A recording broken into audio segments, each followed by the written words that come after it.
akan bersama saya untuk belajar mengenai teks surat lamaran pekerjaan. Mungkin kalian akan berpikir, untuk apa kita belajar menulis surat lamaran pekerjaan dalam masa pandemi ini? Perlu kamu ketahui bahwa tidak ada ilmu yang tidak bermanfaat. Suatu saat lamaran pekerjaan ini akan sangat kalian butuhkan. Baik anak-anak, kompetensi dasar yang harus kamu kuasai untuk teks ini adalah mengidentifikasi sistematika dan isi surat lamaran pekerjaan dan menyajikan simpulan sistematika dan isi surat lamaran pekerjaan. Indikator bahwa kamu menguasai KD itu adalah kalian bisa menganalisis sistematika surat lamaran pekerjaan, menganalisis pokok isi surat lamaran pekerjaan, dan membuat simpulan tentang sistematika dan isi surat lamaran pekerjaan. Nah, apa sebenarnya surat itu?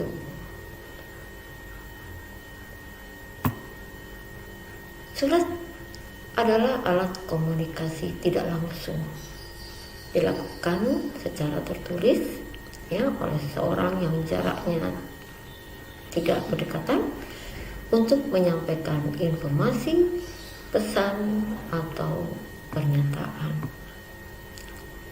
Nah, ada dua jenis surat pada umumnya. Yang pertama ditinjau dari sifat, dan yang kedua ditinjau dari bahasanya. Ditinjau dari sifatnya, jenis surat itu terdiri atas tiga bagian, yaitu surat pribadi, surat dinas, dan surat niaga. Sedangkan ditinjau dari penggunaan bahasanya, surat itu dibagi menjadi dua, yaitu surat resmi dan surat tidak resmi.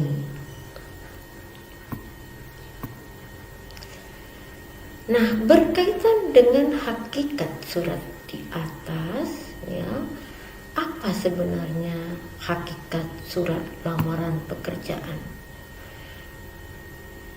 Surat lamaran pekerjaan juga mengungkapkan pernyataan pribadi tentang kemampuan yang dikuasai atau dimiliki untuk mendapat suatu jabatan pada sebuah perusahaan atau sebuah lembaga. Nah, sangat sejalan dengan hakikat surat yang tadi sudah kita sebutkan di atas. Nah, berdasarkan hakikat surat tersebut atau hakikat surat lamaran tersebut, surat lamaran pekerjaan sebenarnya dapat digolongkan ke dalam surat pribadi karena surat pekerjaan digunakan untuk mengungkapkan suatu pernyataan yang sifatnya pribadi, tapi juga dikatakan surat resmi karena bahasa yang digunakan adalah bahasa resmi.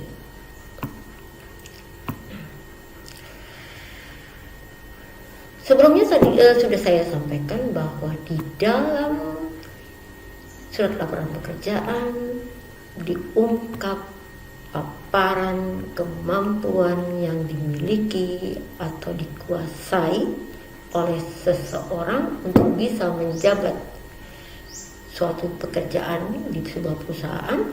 Ini adalah hal yang sangat penting yang harus diungkap dalam sebuah surat lamaran pekerjaan itu. Nah, oleh karena itu,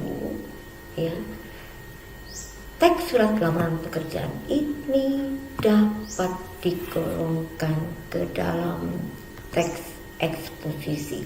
Mengapa demikian? Karena si pelamar berusaha meyakinkan orang lain, dalam hal ini adalah direktur perusahaan atau orang-orang yang memiliki tugas untuk menyaring calon-calon pelamar bahwa dirinya pantas untuk mendapatkan pekerjaan atau mendapatkan suatu jabatan di perusahaan tersebut. Nah, kalau begitu, apakah di dalam isi surat lamaran itu memiliki struktur yang sama dengan teks eksposisi? Seharusnya iya. Ya. Baik, kita amati contoh surat berikut. Pada kutipan ini saya hanya fokus pada isi surat lamaran pekerjaan. Kita akan uraikan satu persatu. Isi surat lamaran pekerjaan itu berdasarkan struktur teks eksposisi. Sebagaimana kalian ketahui bahwa teks eksposisi ini terdiri atas 3 unsur ya, yang membentuk sebuah struktur tentunya, yaitu tesis, argumen, dan penegasan ulang. Kita lihat yang manakah dari isi surat lamaran pekerjaan itu yang tergolong ke dalam tesis, yang tergolong ke dalam argumen, dan yang manakah yang tergolong ke dalam penegasan ulang. Mari kita lihat bersama. Nah, ini adalah struktur teks eksposisi: tesis, argumen, dan penegasan ulang. Nah, di sini saya sudah kutipkan sedikit ya poin-poin yang dapat digolongkan ke dalam tesis, yang dapat digolongkan ke dalam argumen, dan yang dapat digolongkan ke dalam penegasan ulang. Nah,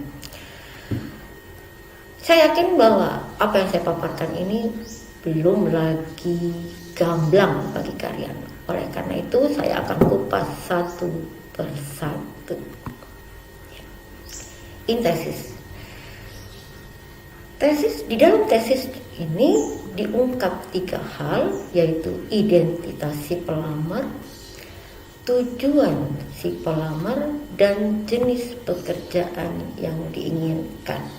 Nah, ini apa tujuannya? Mengajukan lamaran pekerjaan. Sebagai apa? Sebagai tenaga akunting di sebuah perusahaan. Ini pernyataan umumnya, ini tesisnya. Nah, bagaimana dia ingin bisa meyakinkan pemilik perusahaan bahwa dia atau dirinya pantas menduduki jabatan itu? Ada pada bagian argumen. Di sini terungkap bahwa si penulis mengungkapkan 2 hal, yaitu kemampuan atau keterampilan yang dimiliki. Dia katakan bahwa dia menguasai atau terampil menggunakan program komputer. Dia juga mampu menguasai 3 bahasa asing seperti bahasa Inggris, Mandarin, dan Korea.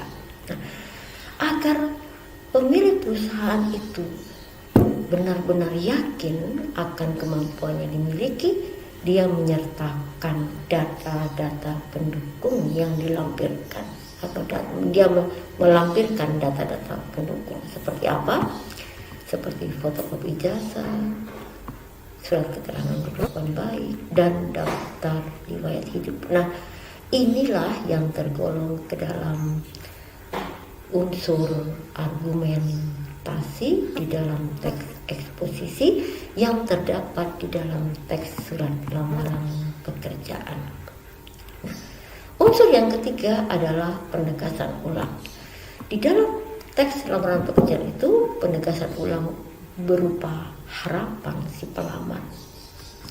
Ya, contohnya, semoga saya bisa diterima di perusahaan Bapak atau Ibu, atau saya berharap diberi kesempatan untuk wawancara sehingga saya dapat menjelaskan lebih dalam tentang diri saya. Kemudian penegasan ulang yang kedua berisi ucapan terima kasih si pelamar terhadap si penerima surat. Saya menyampaikan terima kasih atas perhatian Bapak. Nah, Karena kesamaan unsur yang ada di dalam teks surat lamaran dengan teks eksposisi, jadi benar bahwa teks surat lamaran dapat digolongkan ke dalam teks eksposisi.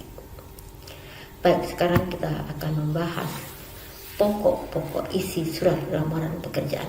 Nah, dari unsur-unsur yang telah saya terangkan di atas tadi, hal yang harus kalian cantumkan di dalam isi surat lamaran pekerjaan adalah identitas pelamar, tujuan si pelamar, jenis pekerjaan yang diinginkan, keterampilan atau kemampuan yang dimiliki, dan data pendukung yang dilampirkan, serta harapan-harapan yang diinginkan, dan ucapan terima kasih. Nah, inilah hal-hal yang harus kalian cantumkan bila kalian membuat isi atau menulis isi surat lamaran pekerjaan. Nah, sekarang kita akan berbicara soal sistematika atau struktur surat lamaran pekerjaan. Nah, sebelum kita berbicara soal sistematika atau struktur surat lamaran pekerjaan, saya akan berikan contoh lengkap surat lamaran pekerjaan. Nah, ini. Nah, surat ini dibagi menjadi 3 bagian, ya. Saya beri warna oranye, kemudian hijau muda, dan abu-abu. Nah, dari pembagian warna ini sudah jelas bahwa sebenarnya unsur surat ini dapat dibagi menjadi 3 bagian besar. Apa saja itu? Yaitu bagian kepala yang tadi yang berwarna oranye, kemudian bagian badan yang warnanya hijau tadi, dan bagian kaki, ya. Nah, apa yang ada pada bagian kepala ini, ya, kita lihat, kita balik aja ini. Nah, apa yang ada dalam bagian kepala? Yaitu tanggal surat, perihal surat atau biasa disebut dengan hal, kemudian lampiran surat, dan siapa yang dituju oleh penulis surat itu. Ini ada pada bagian kepala surat. Lalu apa yang ada di dalam badan atau tubuh surat? Yang pertama adalah salam pembuka, kemudian yang kedua adalah identitas diri dan tujuan penulis, kemudian yang ketiga adalah jenis pekerjaan yang diinginkan, kemudian yang keempat adalah kemampuan atau keterampilan yang dimiliki dan bukti pendukung yang disertakan, dan yang terakhir adalah harapan penulis dan ucapan terima kasih. Ini semua ada pada bagian badan atau tubuh surat. Lalu apa yang ada di dalam bagian kaki surat? Pada bagian kaki surat terdapat salam penutup, tanda tangan penulis, dan nama lengkap. Demikianlah anak-anak paparan tentang teks lamaran pekerjaan. Saya berharap semoga apa yang telah saya sampaikan dapat kalian pahami dengan baik. Sampai berjumpa lagi pada pertemuan selanjutnya. Terima kasih saya sampaikan atas perhatian kalian. Wassalamualaikum warahmatullahi wabarakatuh.